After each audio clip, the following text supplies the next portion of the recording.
नमस्कार, मेरा नाम है आयुषी गुप्ता।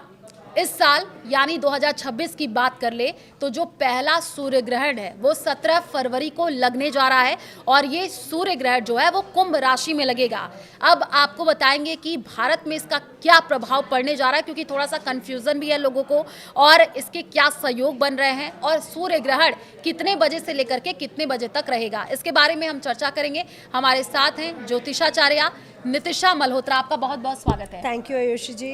नितिशा जी, सबसे पहले तो आप ये बताइए, क्योंकि लोगों को थोड़ा सा कंफ्यूजन है, क्या ये भारत में लग रहा है और समय क्या होगा?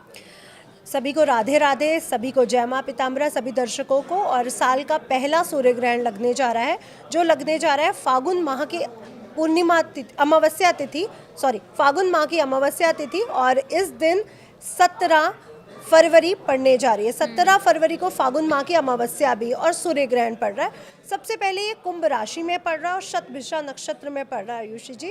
और यहाँ पर सूर्य राहु के साथ होंगे, और यहाँ पर सिर्फ सूर्य राहु नहीं होंगे, उनके साथ बुध और शुक्र भी होंगे, यानी चतुर्ग्रही राजयोग भी बनेगा। अब ये सूर्य ग्रहण चूंकि सबसे पहले भारतवर्ष में देखा जाएगा या नहीं, तो जो सूर्य ग्रहण की जो अवधि है वो 3:26 से स्टार्ट होकर के 7:57 तक रहने वाली है। शाम का समय रात्रिकालीन होने के कारण भारत के अक्षांश में ये देखने को नहीं मिलेगा, इसलिए भारत में ये देखा नहीं जाएगा। अगर भारत में ये देखा नहीं जाएगा तो भारत काल में इसका सूतक भी मान्य नहीं होगा। और ये जो सूर्यकार है ये वलयाकार सूर्य ग्रहण है। जब सूर्य पृथ्वी के बीच चंद्रमा आ जाता है और चंद्रमा की छाया सूर्य को ढक देती है, तो कॉर्नर में रिंग की आकृति की एक परिकल्पना दिखाई पड़ती है, जिसे फायर ऑफ रिंग कहा जाता है, वलयाकार सूर्य ग्रहण। और ये अंटार्कटिका में, ऐसी जगहों पे जहाँ पे बहुत ठंडे एरियाज है, दक्षिणी गोलार्ध में, अर्जेंटीना में, दक्षिण अफ्रीका में देखने को मिलेगा। बिल्कुल, क्योंकि लेकिन थोड़ा सा भारत में भी लोग क्या है, बीच बचाव करने की कोशिश करते हैं कि भाई कहीं उनके ऊपर ऐसी कोई दोष ना हो जाए। अमूमन ये भ्रम लोगों में रहता है। ज़रा सा पूजा पाठ को लेकर के भी बता दीजिएगा नितिशा जी, क्या पूजा पाठ करें ना करें और थोड़ा सा क्या सावधानी बरतें? ये बहुत ही अच्छा क्वेश्चन है आयुषी जी, क्योंकि सूर्य ग्रहण पड़ रहा है तो कोई भी यूनिवर्स में, गैलेक्सी में कोई भी घटना घटित हो रही है तो उसका मानव जीवन पर, देश पर, विदेश पर, हर स्थिति पर उसका अपना असर पड़ता है। तो हम पर भी उसका असर पड़ेगा, भले ही वो भारत में देखने को ना मिले। तो जो गर्भवती महिलाएं हैं उनको थोड़ा सा ध्यान रखना होगा। इस समय आप भले ही हमारे को सूतक काल नहीं है, लेकिन जो ग्रहण का जो समय है, जो 3:30 बजे से 7:57 यानी 8 बजे तक का जो समय है, कृपया इस समय पूजा पाठ ना करें, मंदिरों में कोई भी मूर्ति को हाथ ना लगाएं, किसी भी धार्मिक पुस्तक को हाथ ना लगाएं। इन बातों का तो आप ध्यान रखें, और साथ ही साथ भोजन इस समय ना करें तो बहुत अच्छा है। और वैसे भी आयुषी जी, जिनकी कुंडली में सूर्य ग्रहण है, जिनकी कुंडली में सूर्य की स्थिति सही नहीं है, उनकी कुंडली पर तो इसका असर पड़ेगा, क्योंकि आकाश मंडल में तो कोई ग्रह को ग्रहण लग रहा है, कोई स्थिति ऐसी बन रही है जो ग्रह के अनुकूल नहीं है, तो उसका असर मानव जीवन पर पड़ता ही पड़ता है। इसीलिए हर ग्रहण के बाद दान, मंत्र, जाप, हवन के लिए हमारे शास्त्रों में मेंशन किया गया है। तो भारत में ये भले ही देखने को ना मिले, लेकिन भोजन इत्यादि से आप परहेज करें।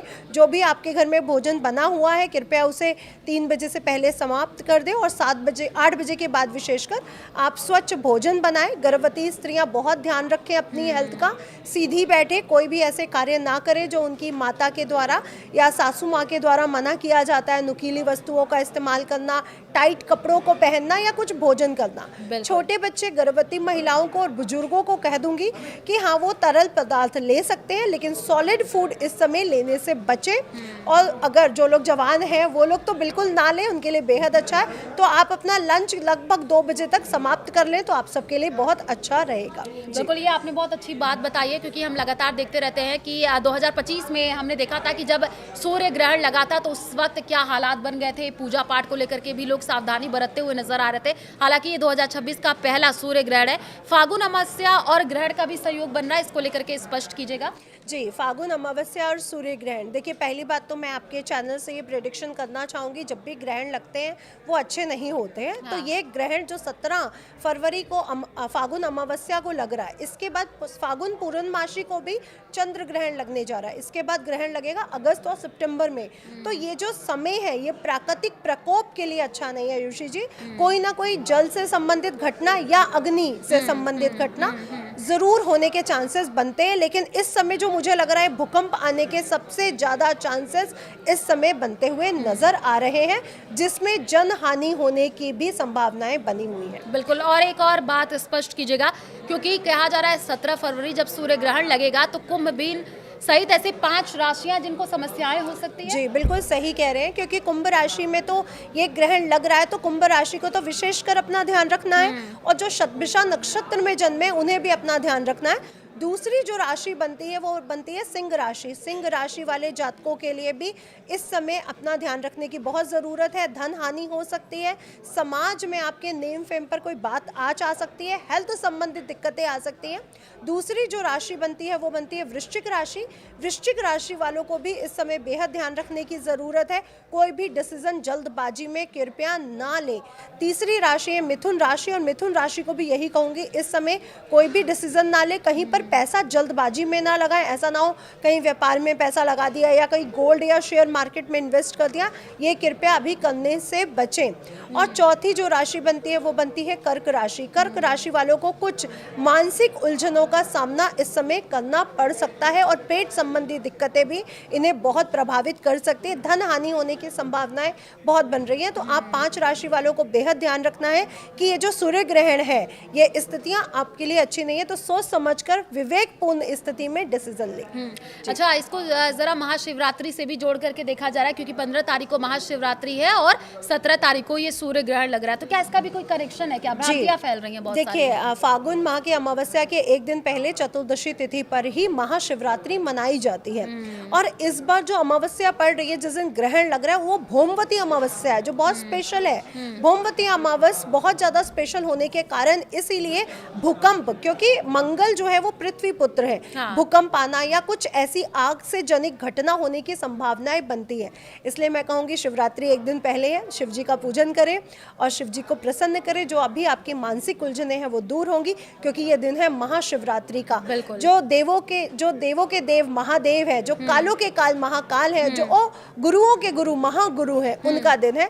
तो अगर आप उनकी पूजा करते हैं, उनको जलाभिषेक करते हैं, गंगा जल से अभिषेक करते हैं, और जो हमारे सृष्टि के निर्माणकार हैं, जो हमारे विश्व कल्याण के लिए लगे हैं, उनको प्रार्थना करें कि विश्व में ऐसा कुछ भी ना हो जो बहुत बुरा हो, और भूकंप प्राकृतिक आपदाओं से हम लोग बचे रहे। आयुषी जी, यही प्रार्थना से आप उन्हें अभिषेक करें, क्योंकि ये महाशिवरात्रि बहुत स्पेशल है। 300 साल के बाद ऐसे बड़े बड़े योग बनते हुए नजर आ रहे हैं। 10 तो यहाँ पे योग बन रहे हैं और 5 विशेष महासंयोग बनते हुए नजर आ रहे हैं, जो बहुत विशेष है जी। क्योंकि जैसे कि आपने राशियों की भी बात की है, कुछ राशियों के लिए थोड़ा सा घातक रहने वाला है, उनको विशेष तौर पर सावधानी बरतने की जरूरत। क्या 1 महीने तक ये पूरा असर रहेगा क्या इन राशियों पर? देखिए 1 महीने के अंदर तो रहेगा ही रहेगा, और 15 दिन बाद चंद्र ग्रहण भी आ जाएगा। अच्छा, तो ग्रहण शुरू होने के 5 दिन अंदर और कम से कम 1 महीना इसका ध्यान रखें, क्योंकि ये महाप्रलय इसी समय आने के चांसेस, महाप्रलय नहीं कहूँगी, ये वर्ड गलत हो जाएगा, भूकंप या कोई ऐसी आगजनी की स्थिति इसी समय होने के चांसेस बनते हैं जी।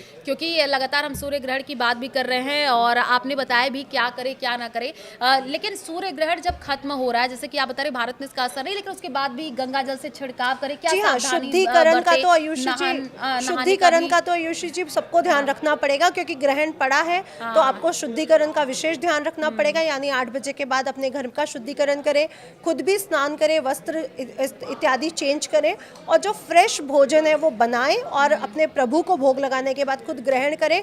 और इसी समय ही आप सीधा दान यानी अपने घर से अनाज और वस्त्र निकालें, और रात्रि का समय रहेगा, अगर आप जाकर के दे सकते हैं तो बेहद शुभ है, नहीं दे सकते तो अगले दिन सुबह दे दीजिए, यानी बुधवार के दिन सुबह दे दीजिए। दान ज़रूर कीजिए और शुद्धिकरण का विशेष ध्यान रखें। और जैसे लोगों के घर में दूध होता है, छोटे बच्चे हैं, बुजुर्ग हैं, तो दूध में पानी में तुलसी पत्र डालना दोपहर 2 बजे के आसपास बिल्कुल ना भूलें, इस बात का भी विशेष ध्यान रखें। अच्छा, सूर्य ग्रहण क्योंकि शाम का वक्त बताया जा रहा है और वही 5 से 7-8 बजे के बीच लोगों के घर में रात का डिनर यानी कि खाना भी बनता है, तो यानी कि इस समय वो खाना ना बनाए, हाँ, जो डिनर है वो रात को 8 बजे के बाद बनेगा, थोड़ा लेट हो जाएगा उस दिन, लेकिन कृपया इसे 8 बजे के बाद ही बनाएं, उससे पहले ना बनाएं। और पहले ग्रहण से पहले आयुषी जी बना के नहीं रखा जाता है, क्योंकि उसमें भी वायरस या जो बैड बैक्टीरियाज हैं, जो किरणें हैं, वो अच्छी समाहित हो जाती है, वो अच्छा नहीं है। इसलिए भोजन उस दिन खत्म कर दे दोपहर 2 बजे से पहले, और जो रात्रि का भोजन है वो 8 बजे के बाद ही बनाए। अच्छा नितिशा जी, क्योंकि देखिए क्या है कि ये फरवरी का जो सीजन है ये शादियों का सीजन भी है, तो लोग खरीदारी भी करें, तो 17 तारीख को क्या इससे थोड़ा सा बचाव करें, कोई नई चीजें ना खरीदे। 17 तारीख अमावस है, अमावस के दिन वैसे भी वो कार्य नहीं करने चाहिए जो आप अपने जीवन में लाना चाहते हो। आयुषी जी, आपको पता है कि जब हम अपने बालों को बढ़ने से रोकते हैं तो अमावस्या के दिन काटते हैं। जो चीज़ आपको अपने जीवन में रोकनी है, जिससे आपको अपना रिलेशनशिप खत्म करना, उस दिन अमावस्या के दिन करो। खरीदारी, अच्छे कार्य, शुभ कार्य करने से पहले तो अमावस्या के दिन बचना चाहिए। और इस दिन तो सूर्य ग्रहण भी लग रहा है, तो कृपया अपने जो नॉर्मल दैनिक कार्य है वो ही करें, इससे ज़्यादा आप ज़्यादा कुछ ना करें। लेकिन गोल्ड के रेट भी आयुषी जी बढ़ने वाले हैं, क्योंकि 19 मार्च को ही हमारे विक्रम संवत के राजा गुरु बन जाएंगे और गोल्ड और चांदी के रेट, तांबे के रेट दोबारा बढ़ेंगे। इसलिए मैं आपसे ये ज़रूर कहूँगी कि फरवरी मार्च में गोल्ड या सिल्वर की शॉपिंग करके रख लीजिए, क्योंकि इसके बाद रेट 19 मार्च के बाद आपको बढ़ते हुए नजर आएंगे। नितिशा जी, क्योंकि बहुत सारे लोग ट्रैवल भी करते हैं, तो ज़रा बताइएगा सूर्य ग्रहण का ये जो टाइम है, इसके लिए भी थोड़ा क्या सावधानी बरते, ट्रैवल करें या देखिए, ट्रैवल करने से तो आयुषी जी हम मना ही करेंगे, क्योंकि ग्रहण है वो यूनिवर्स में कहीं भी लग रहा है, तो ट्रैवल तो सभी को नहीं करना चाहिए। लेकिन जिन्हें ज़रूरी करना पड़ रहा है वो हनुमान चालीसा पढ़ते हुए हनुमान जी के राइट पैर के अंगूठे का जो तिलक है वो अपने मस्तक पर लगा करके ट्रैवल कर सकते हैं, कोई दिक्कत नहीं आएगी।